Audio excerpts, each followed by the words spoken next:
في قلب تونس في قصر ملكي قديم يعود للقرن 19 متأثر بالعمارة الأندلسية والموريسكية. معلم فريد من نوعه، وهو أول متحف في العالم العربي.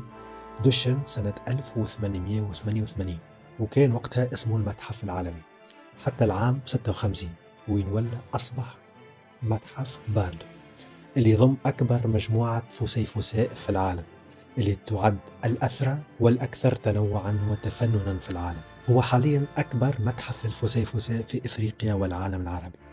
هنا الحجر يحكي قصصا، جدران وأرضية مزينة بآلاف القطع الفنية، تحف نادرة بعضها حتى في روما ما تلقاش. لكن بين كل هذه التحف فما قطعة فريدة ما تلقاش كيفها في العالم. لوحة فيرجيل، أعظم شاعر في تاريخ روما، الرجل اللي كتب الإنياذة، الملحمة اللي حكيت على تأسيس الإمبراطورية الرومانية. هو شاعر الملوك، وين يقفوا بحذاه ملائكة الإلهام وربات الفن كليو وميلبومين. لكن رغم شهرته ملامحه ضاعت في الزمن، وخلات كان الصورة الوحيدة الحقيقية لفيرجيل منحوتة في فسيفساء عمرها أكثر من 1700 سنة.